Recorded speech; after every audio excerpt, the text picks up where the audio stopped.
Hello, everybody, and welcome back to My First Stage. We are here with Jessica Gruber. I'm so excited for this conversation. I have known Jessica for, I think, about a year now, and she has so much wisdom and so much insight that she's going to share. She is the founder of Buzzworks. It is a website development company, and they make sticky websites so that your target audience will stick on your site and hang out and learn more about you. And she's also the COO of Success Champion Networking, which is how I know her. And we're so excited to have you. So welcome, Jess. Yeah, thank you for having me on, Sarah. Excited to be here and talk about stages. Always a fun topic. Yeah, are you on stages often? Because you plan events. One of the things that you do is Success Champion Networking. You're their COO, and every year you guys do the Badass Business Summit. So I know you have a big hand in that event. Are you on stages throughout the year a lot, or does it kind of sit with Babs for the most part? Well, Babs is my main stage, and that has grown throughout the years. The first year that I was on stage for Badass Business Summit was actually only for a minute, and I was just in the audience.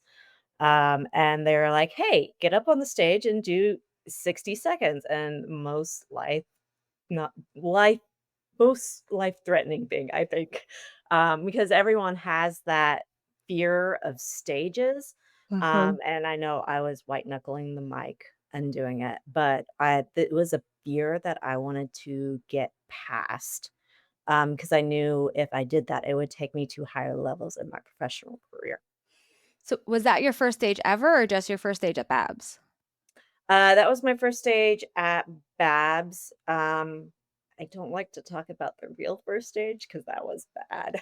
Oh, no, now we have to hear it. Yeah. Well, it was at a fundraising event, and I had donated a lot of time in helping them promote the event and get people there and everything. And so they gave me a 10-minute spot as a sponsor. And I literally had my head down reading a script, so nervous, and I knew it was nationally live. I don't like to talk about that moment, but that was probably my first one. Oh gosh. Yes. But everyone has to rip off the Band-Aid somewhere. And don't feel bad, like, we've had stories on the show of, like, people peeing their pants on stage, so you didn't that did happen, so y That did not happen, I will confirm that. this is a safe space. We can talk about the hard times, it's okay.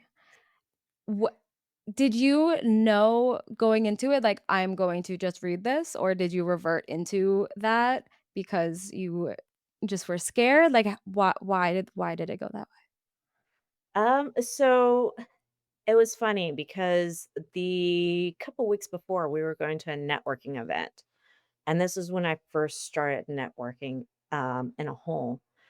And the guy next to me was kind of coaching me on how to present myself and speak and everything. And so he was sitting by me, and I get up to do my 30-second, 60-second pitch to the room. And I do it, and I sit down, and my hand is like shaking. And he turns to me and he was like, "You did good." And I go, "Yeah, I have a 10-minute speech in 2 weeks." And you could tell that he was trying to be supportive, but his face is like, "You're fucked." Yup. Like, thanks for that encouragement right there. Oh gosh. See, Yeah. I remember, like, I've always had anxiety and I've always hated public speaking, like, I hated doing school presentations and everything, but I just remember sitting in class and just dreading the moment that they call my name and I have to say "here." Like, that level of hate. So were you at that level or were you a little bit, like, more normal? So, okay, so my intimidation from stages comes from my speaking patterns, I think. So my head will freeze. I'll forget my words. I will flip things. So last year, doing a 2-hour session at the Badass Business Summit, I called my mother a cheap ass. And supposedly it Why isn't don't cool, I remember that? but because I will flip my words around. And so we were talking about jelly beans and how in Easter we would get the cheap ass jelly beans. We wouldn't get the jelly bellies. Well, I flipped my words around. And I said, "Cheap ass mother," and that's when I learned never put 2 things in the same sentence that I don't wanna mix around. Okay, in defense of your mother and the jelly beans, the cheap ones are really good. I do not like the cheap ones, I love them. but I but hate je but I actually do not like jelly beans that much. Okay, So, that's fair. They are a very, love it or leave it kind of food, but I love them. The fancy ones, they have really weird flavors, and you never know what you're gonna get. I like the ones that just taste like nothing. well, the purple cheap ones are like yeah, don't don't put those next to me. I know I'm getting you for every holiday from now on. Gonna get you just find the world's most Now expensive we need jelly to beans. find Sarah so I can just return the favor for you too. You're welcome. No, that is really funny, and does your mom know that you did that? No, Okay, not at all. I'm I'm gonna be It the one is to hidden slide. away in the archives forever, and except for this podcast that is going to go public and live, and everyone's gonna hear it. I'm So, gonna directly send her the link, so this will be fun. So that was so your first stage went really well, clearly, and now how do you feel going on stages? I still get nervous. Yeah. Badass Business Summit is coming up September 17th through the 19th. This year, I have 4 times that I'm on stage. 1 is a 2-hour session, 2 is 2 45-minute sessions, and 1 is being a moderator of a panel. So going from being a girl that was shaking, a hand shaking on a 30-second pitch in a networking room to 4 sessions on a 3-day summit, that's a huge achievement for me. So Yeah. yeah.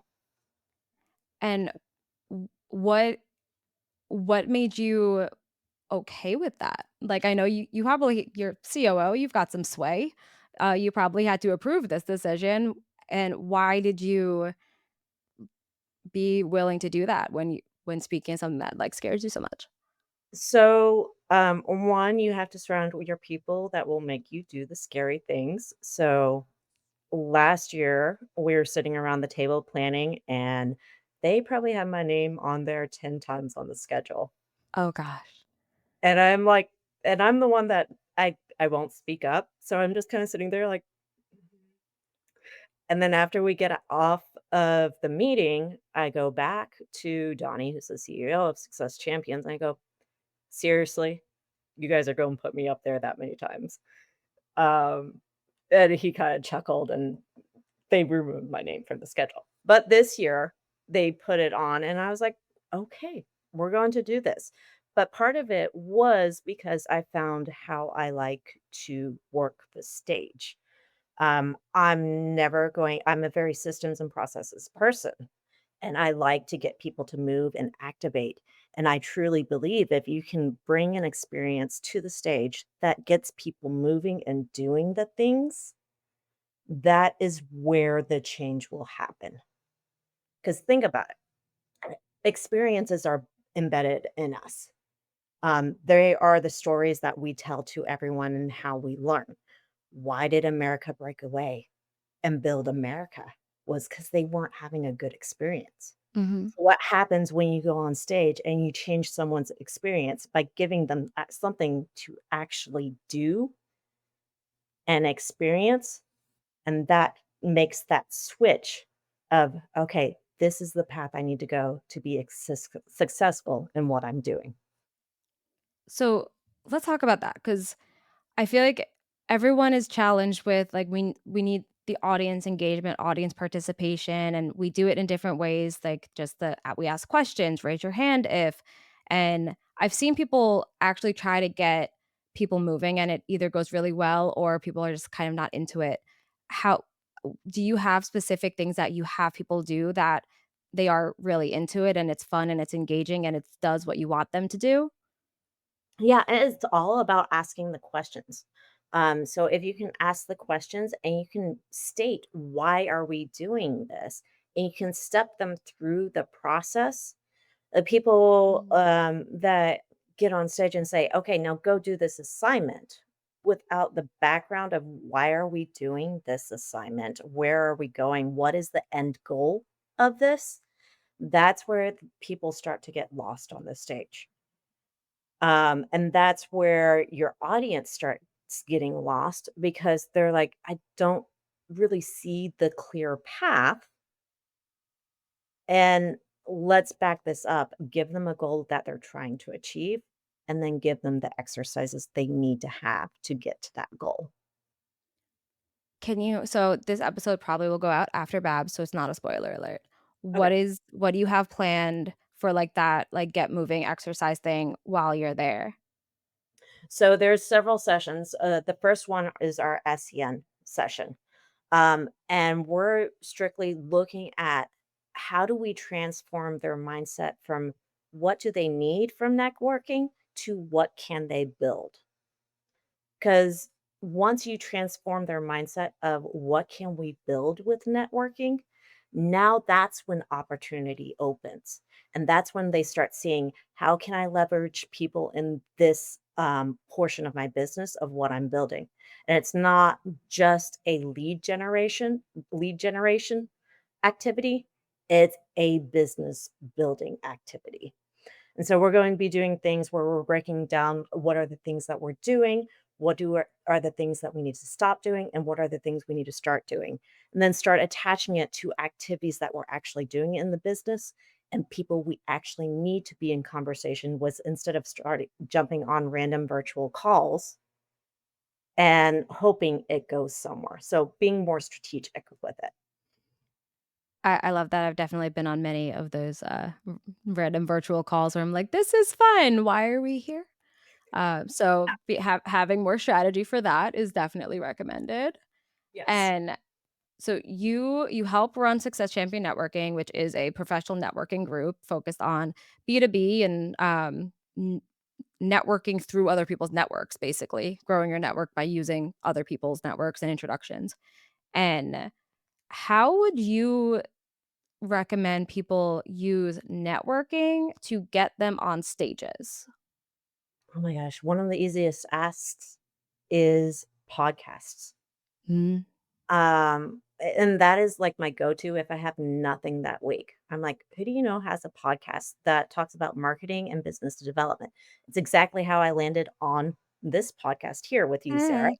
Was we were in a networking group and I said, "Hey, do you know any podcasts?" And he said, "Have you been on a stage?" And I said, "Well, in fact, I did."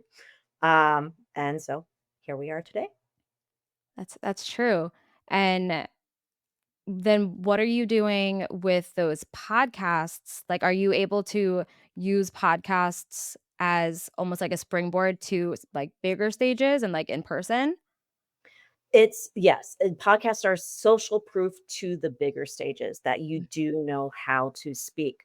Also, one of my favorite things is that it's content that you can reuse.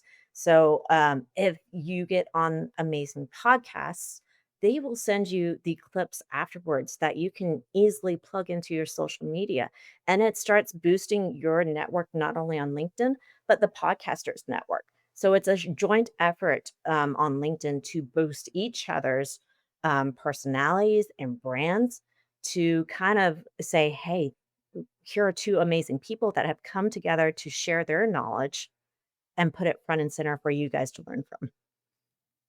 And the show is my first stage, and we consider podcasts to be stages. What was your first podcast that you guested on? Did that go better than the first stage? So the first podcast, and I remember your story of like you went on a podcast you didn't even know, and it was like this huge one. It was that way for me too. It was the nonprofit story.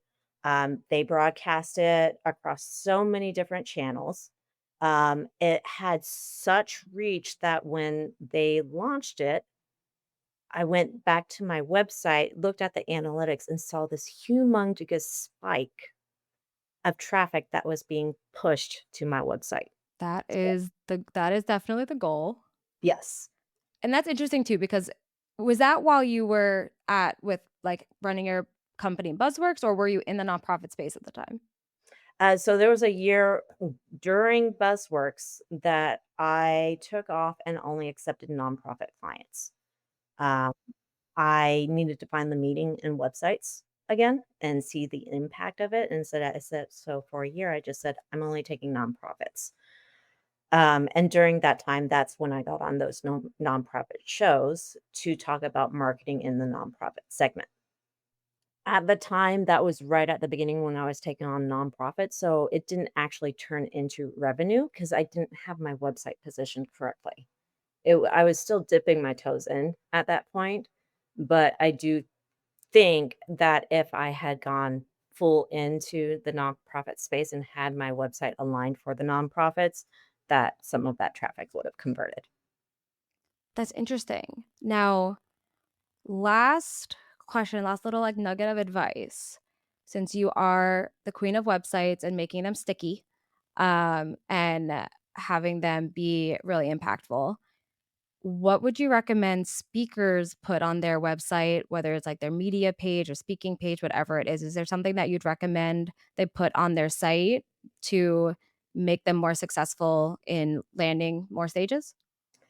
So I would say get super specific in who you want to speak to in the first 10 words of your website.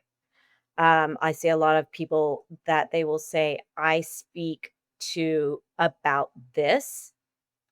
But when you can say, I speak to manufacturing people about operations, that instantly lets people know where you will perform best and where they can plug you in to their stages to bring value to their audience. And now I'm just getting free advice while we're here.